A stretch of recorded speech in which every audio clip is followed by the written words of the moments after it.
I was running out of time to catch the freighter to Bliss and follow up on Petra's lead. But I wasn't going to the outskirts. I wasn't going to take down ONI. I was going to sit here, in between the floor joists of my old bedroom, and let all those loose bits of silica glass poke through my clothes and scratch up my skin. At this point, I didn't care. The room I used to sleep in didn't even have a floor anymore. The night was pouring in over my shoulders, and no matter how hard I tried to disappear into my hoodie, the temperature just kept dropping. I never should have come here. They'd evacuated my neighbors, taken all my things, my stash of money, torn everything down to the bone. And they hadn't even left me a hint that I'd ever existed in the first place. ONI could erase anything they wanted to. Hunt the truth. I just sat there. It was quiet. When I got a call. Hello, who is this? Ben, you need to get out of there now. They found you. Wait, Pharaoh? Wait, no, how did you... Listen to me. I told you I'd protect you. Now go before it's too late. Protect me? I don't even know who you are. How can I even trust I'm not going anywhere. Damn it, Ben. Have a pity party later. You need to get out of there now. It was already too late. Okay, Ben, listen to me. Ben. Oh, damn it. I could hear them out there through the giant hole where my windows used to be.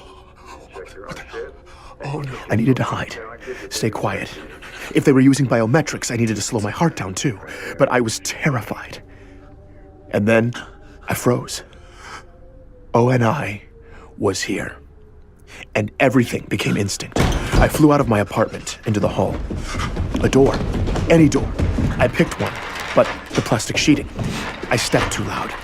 So I retreated and slipped through a door across the hall. Soft feet this time. Moving as fast as I could toward a back bedroom, avoiding the wrinkles on the floor, navigating the silhouettes of draped furniture. Trying to be silent. I curled up beneath a bedroom window and listened.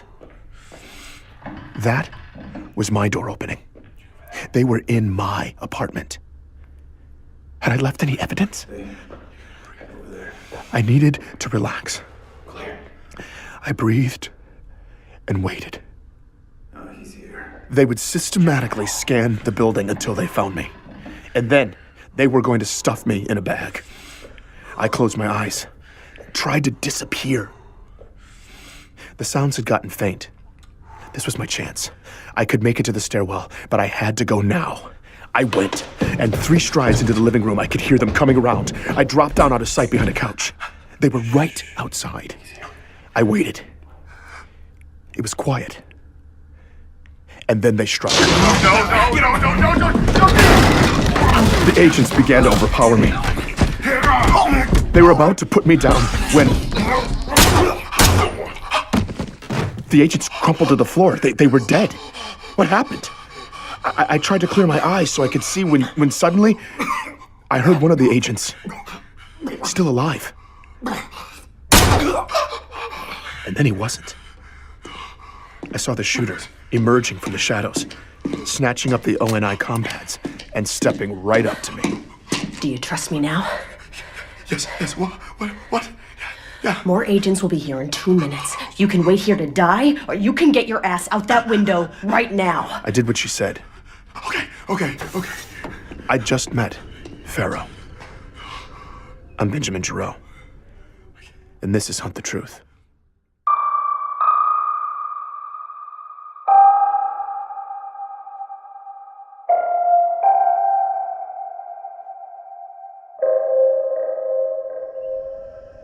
All right, I guess. Pharaoh led the way along the ledge to the fire escape. I was trying not to look down. We jumped the last several feet, and I immediately ran across the street to take cover. Pharaoh, where are we going? Stop talking.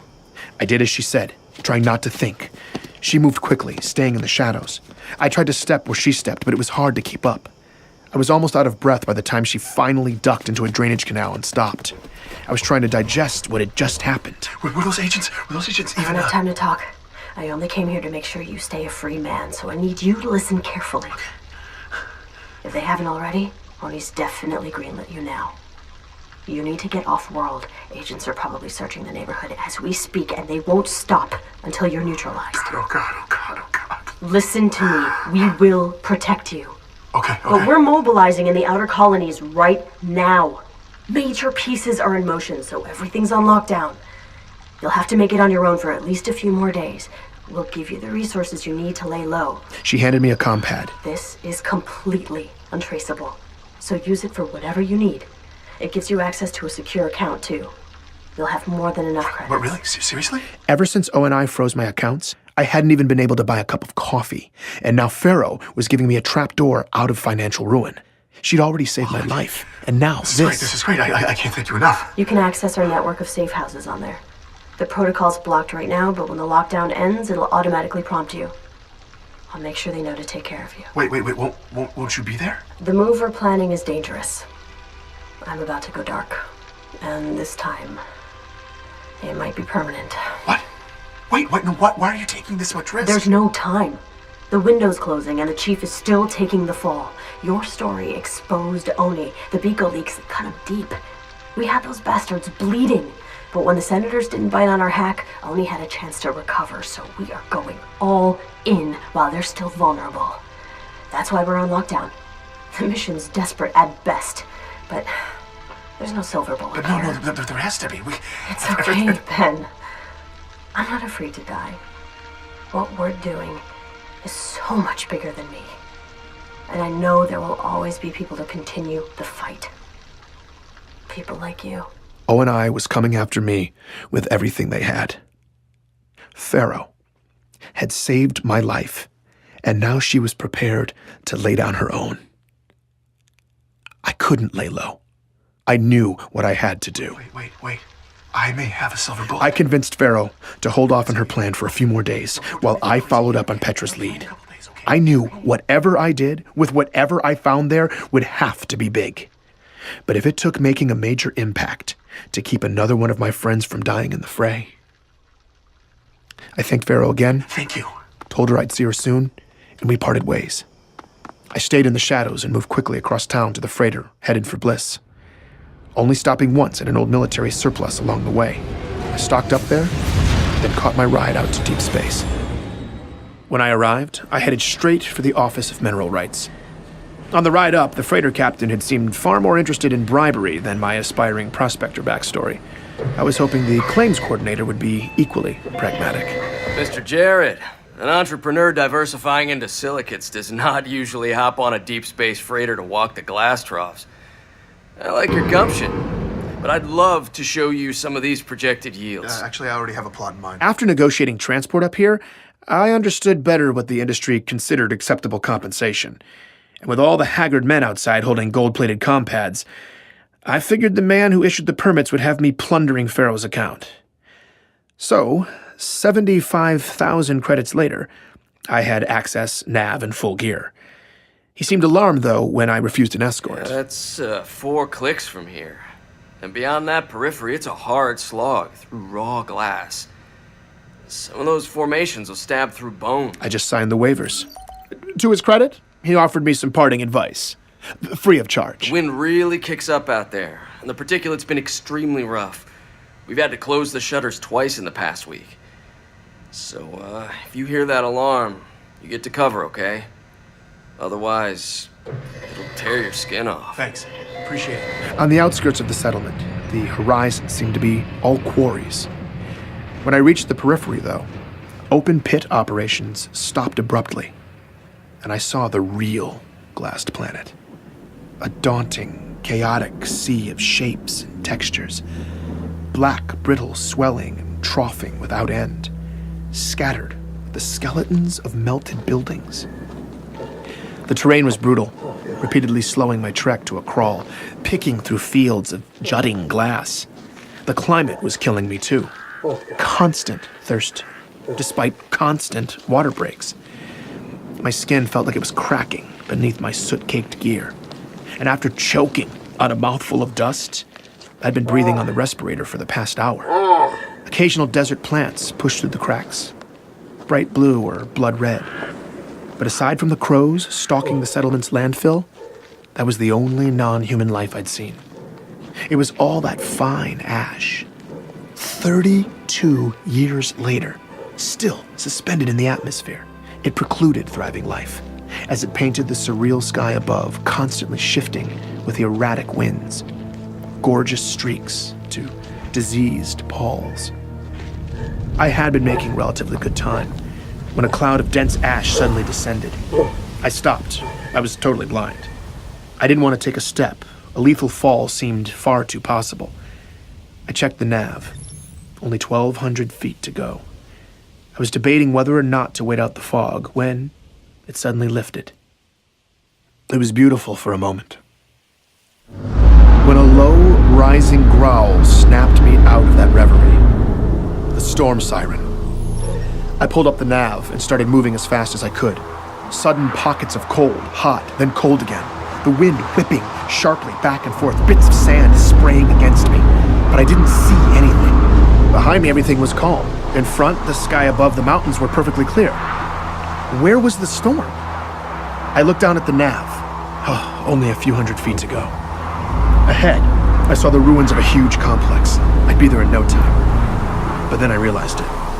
Those weren't mountains. A black wall was coming from the horizon, and it was coming right at me.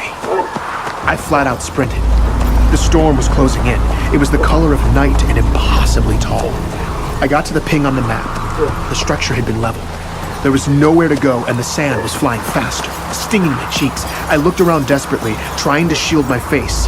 There was a massive collapsed section up ahead. I scurried over, bits of glass starting to spray against the debris, like tinkling wind chimes. The glass was stinging through my clothes.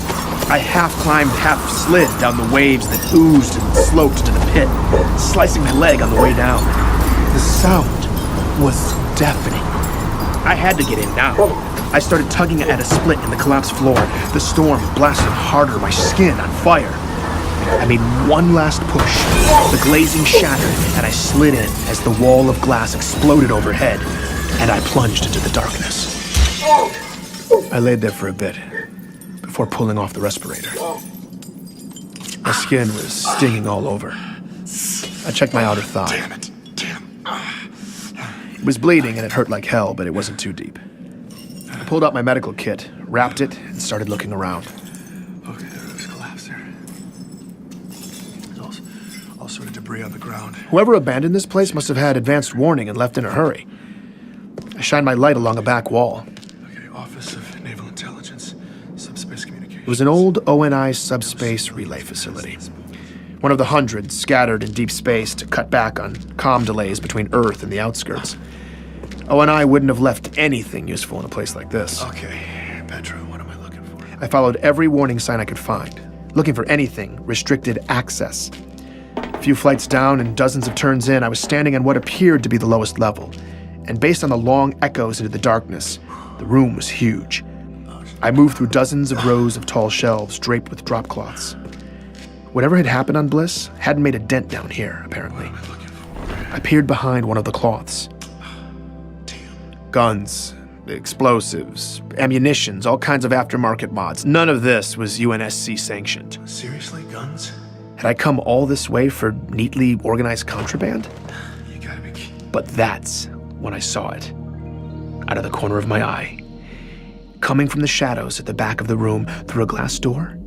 No way. A tiny blinking light. No way, it can't be active. An active relay? The relay? In an ONI facility? There could be anything on it. There could be everything on it if someone screwed up. The surface destruction was catastrophic. They could have just assumed the glassing had gone this deep. And ONI probably wasn't even operating in any real capacity out here anymore. Okay. This had to be why I was here. Let's see. I immediately hooked up my comm pad, and I couldn't believe it. Oh, did I? The server was in standby, but it seemed fully functional. Connecting? Something kicked on deep below, and low auxiliary light filled the room. Oh my god. I started entering queries. Beco. It was current. I remembered the name of the raw file for the Beco video that Pharaoh leaked. That video popped up, and so did the second video, the one Pharaoh hadn't seen. I pulled it down and opened the footage. It was a composite of every single angle cameras captured that day. The original video just showed Chief firing down the hallway where 4 civilians had died. But I didn't see civilians in that hallway. I saw 2 janitors with a rocket launcher. I saw 2 couriers with frags, and none of them had a chance before Chief dropped them. Shot for shot, bullet for bullet, I watched him take out the terrorists, firing his handgun exactly 12 times, hitting only assassins every time. I saw the bodyguard and 4 embassy guards firing at Sakibo himself. And the best part was, the coroner's reports backed up all of it. Ray's scavenger was dead on. It was indisputable. Chief killed the bad guys. Bad guys killed the innocents. I found Sakibo's original request for security and the UEG's immediate automatic rejection. I can't believe it. I had everything I needed to clear the chief. We got him. But there was so much more to implicate ONI. I got an awful idea, and I knew exactly what to search next. Benjamin Giroux. As the results popped up, a chill went down my spine. Psychological profiles on me. Conversations between Sully and his bosses. Bullet point lists of my pressure points and relationships. This was making me nauseated. I downloaded the files, but I couldn't read it. Oh, no way. I scrolled through my interviewees. Gabriela Dvorak's real military jacket, 2524, she was on Dwarka. She'd never set foot on the planet where she supposedly liberated a young John. The war camp survivor Thomas Wu, the man who also lied about there being camps on John's planet, ONI chose the carrot over the stick with him. They promised to fund more memorials and awareness campaigns for survivors of the insurrectionist camps that Thomas and countless others endured. I found the actors, too. Walker, I see you, bastard. Paul Gustafson, a.k.a. Jacob Walker, was in there. His acting resume, personality notes, agreements to surrender existing work and retire. And then I found Dion, or Simon Kensington. There was even video of him rehearsing, tweaking his Dion delivery, responding to whatever prompts his ONI handler was giving. As I listened to him discuss my emotional vulnerabilities, my nausea turned to rage. Bastards. But when it came to the story I'd never wanted to hear, Anthony's story of the Spartan program, I realized I was still scared to see hard evidence to prove the rumors. But I went for it. I quickly found myself looking at highly classified assignments pushed to ONI scouts in 2516. Queries and requisitions from planet after planet, weighted toward the outer colonies. And then the qualifications for the Spartan 2 program. A list of physical and mental criteria, genetic compatibility with a slate of augmentation procedures, and optimal age. 6 years or younger. I did one last search. John 117. There he was, on a list in 2517. I began to follow his name on a trail of documents that continued past the day his parents thought they'd buried him. The progress reports, written by scientists, language you'd use to describe an expensive technological prototype. But they were talking about a child. They had done that to a hero. To my hero.